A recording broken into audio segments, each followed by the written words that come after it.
Welcome to English Baba channel. Class 11 English chapter number 2 है we are not afraid to die if we can all be together. आज हम करेंगे इसके question answer. जल्दी से video को लाइक कर दो। आई होप चिल्ड्रन आपने वीडियो को लाइक कर दिया है और अभी तक चैनल को सब्सक्राइब नहीं किया तो सब्सक्राइब कर दीजिए सो दैट आपको हमारे सारे अपडेट्स मिलते रहे। क्वेश्चन नंबर 1 है list the steps taken by the captain.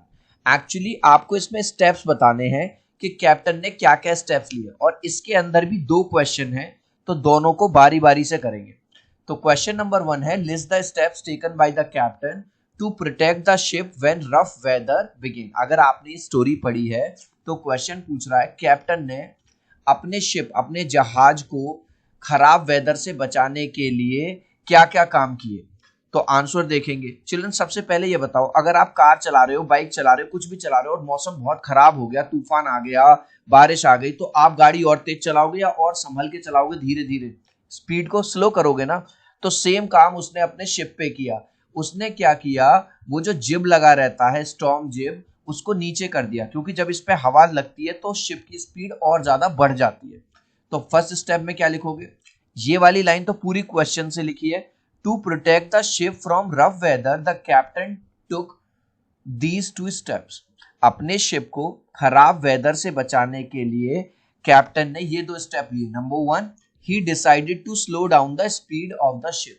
उसने डिसाइड किया कि अब मैं अपने शिप की जो स्पीड है वो कम करूंगा। So he dropped the storm jib. storm jib क्या होता है, ये इस तरह का पर्दा सा लगा रहता है शिप के अंदर।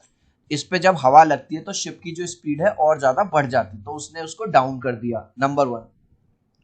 दूसरा काम क्या किया, ही डबल फासन। फासन का मतलब होता है टाइड। आप ये वाला वर्ड हटा के चाहो तो खाली टाइड लिख सकते हो। एवरीथिंग एंड वोर लाइफ जैकेट्स। चिल्ड्रन अगर आपने शिप वगैरह में, बोट वगैरह में बैठे हो तो आपने देखा होगा सेफ्टी पर्पस के लिए इस तरह की लाइफ जैकेट पहनाई जाती है कि अगर कोई अनहोनी हो जाए, बोट पलट जाए तो इनको पहन के आप डूबते नहीं हो। ठीक है, तो उन्होंने हर चीज को बांध दिया और लाइफ जैकेट्स पहन ली। बस इसी के अंदर जो सेकंड पार्ट था वो था list the steps taken by the captain to check the flooding of the water in the ship. जब शिप के अंदर पानी भरने लगा, फ्लडिंग मतलब जो पानी भरने लगा, उसको रोकने के लिए उन्होंने क्या किया। चिल्ड्रन सबसे पहले एक छोटी सी बात समझो, अगर किसी भी शिप के अंदर पानी भर जाएगा तो क्या ये अच्छी बात है? नहीं। शिप के अंदर पानी भरने से जो शिप है वो बहुत भारी हो जाएगा और वो डूब सकता है।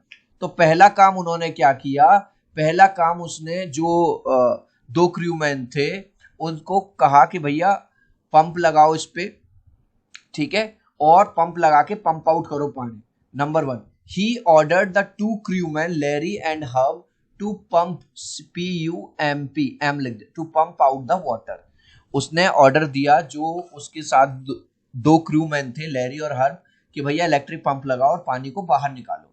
और ये वाली लाइन पूरी क्वेश्चन से लिखी है, the captain took following two steps to check the flooding of the water in the ship. ठीक है, तो पहला काम तो ये किया। दूसरा काम क्या किया,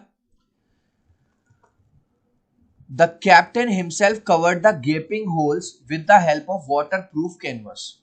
चिल्ड्रन आपने देखा होगा जब आपकी साइकिल में, आपकी बाइक में पंचर हो जाता है तो पंचर सही करने वाले भैया वहां पे एक गोल गोल सी रबर टाइप लगा देते हैं ताकि वो हवा बाहर नहीं आती।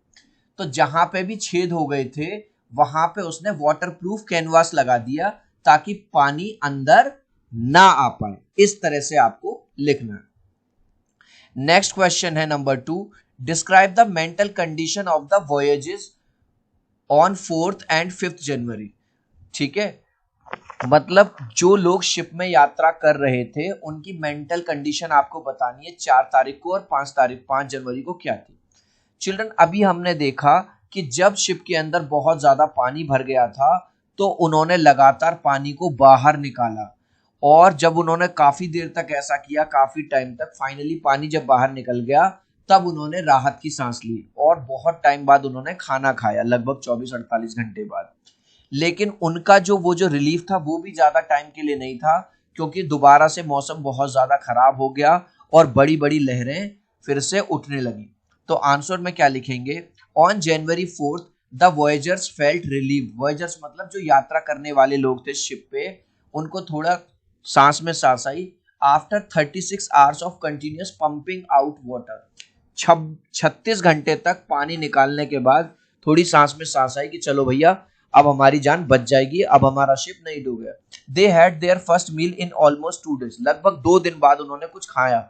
There relief was short live. लेकिन वो जो सांस में सांस आई थी, वो जो चैन मिला था, सुकून मिला था, वो भी थोड़ी देर के लिए मिला। They face dangerous situation on January 5 जनवरी को फिर से उन्होंने खतरनाक स्थिति का सामना किया। Fear of death was high. और पल पल ऐसा लग रहा था कि आज तो उनका हमारा अंतिम दिन होगा, आज तो हम मर भी सकते हैं, ये भी हो सकता है।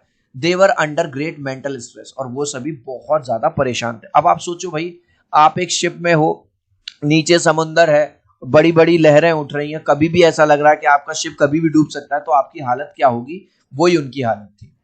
नेक्स्ट क्वेश्चन है क्वेश्चन नंबर 3 पर। इसको करने से पहले अभी तक आपने वीडियो को एक लाइक नहीं किया है तो यार एक लाइक कर देना, इतना तो सपोर्ट कर ही दीजिए। 3 तक काउंट करूंगा, 1 2 3। आई होप चिल्ड्रन आपने वीडियो को लाइक कर दिया है, चैनल को सब्सक्राइब कर दिया है। चिल्ड्रन जैसा कि आप क्लास 11th में आ गए हो, हर सब्जेक्ट में, इंग्लिश में, हिंदी में 20 मार्क्स के एमसीक्यू आएंगे। इंग्लिश बाबा का जो एमसीक्यू चैनल है उस पर आप लोगों के प्यार और सपोर्ट से 2,38,000 के आसपास सब्सक्राइबर हो गए हैं। सारे एमसीक्यू आपको बने बनाए यहाँ मिल जाएंगे। इस तरह का लोगो है, लिंक मैंने डिस्क्रिप्शन में डाल दिया है। इंग्लिश बाबा के साथ साथ एमसीक्यू चैनल को भी आज ही सब्सक्राइब कर लीजिए। क्वेश्चन नंबर 3 है, describe the shifts in the narration of the events as indicated in 3 section of the text. जैसा कि ये स्टोरी आपने पढ़ी है, 3 अलग अलग सेक्शन है, तो तीनों अलग अलग सेक्शन में एक बार क्या क्या शिफ्ट हुए उसको आपको डिस्क्राइब करना है। गिव अ सुटेबल टाइटल, सब टाइटल टू ईच सेक्शन। और हर सेक्शन को एक आपको सब टाइटल भी देना है, ठीक है। चलिए, तो चिल्ड्रन हमने 3 पार्ट में डिवाइड कर दिया। सेक्शन 1 का हमने सब टाइटल दे दिया चीयरफुल जर्नी, क्योंकि इसमें कोई दिक्कत नहीं आई। सेक्शन 2 का दे दिया फेसिंग द वेव, जब बड़ी बड़ी लहरें उठ रही थी, ऐसा लग रहा था कि भैया अब तो कुछ भी हो सकता है। और नंबर 3 दे दिया सर्चिंग द आइलैंड, जब उन्हें फाइनली लगा कि अब वेव वॉकर क्या है, उनके शिप का नाम है, कि अब ये ज्यादा ट्रेवल नहीं कर पाएगा, इससे बढ़िया है कहीं कोई आइलैंड वगैरह मिल जाए तो वहां पे शरण लेने और अपनी जान बचाए। तो पहला लिखेंगे सेक्शन 1 में, the first section describe a peaceful journey from Plymouth, जो उन्होंने इंग्लैंड से शुरू कर दी थी, to 3500 kilometres east to Cape Town. England से लेके केप टाउन यानी अफ्रीका तक पहुंचने में 3500 किलोमीटर जब वो चले तो बड़े मजे से चले, कोई दिक्कत नहीं आई, सब कुछ बढ़िया रहा। The narrator is relaxed and full of confidence. यहाँ पे नरेटर और उसकी फैमिली पूरी तरह से रिलैक्स रहे और पूरा कॉन्फिडेंस था। सेक्शन 2 को हमने टाइटल दिया है फेसिंग द वेव, लहरों का सामना। एज द वेदर डिटोरिएटेड मतलब जब मौसम बिगड़ा, तूफान आने लगा, बड़ी बड़ी लहरें उठने लगी, दे फेस जाइजेंटिक वेव्स, वो बड़ी बड़ी लहरों का सामना करने लगे। They took precaution to save themselves and struggle with the disaster. उन्होंने वो सारी चीजें की, प्रिकॉशन लिए कि किसी भी तरह से जान बचे, और उस डिजास्टर का उन्होंने सामना किया। और लास्ट है searching the island. Finally narrator realises that Wave Walker is not strong enough. Wave Walker क्या है, बार बार बता रहा हूँ, शिप का नाम है उनके।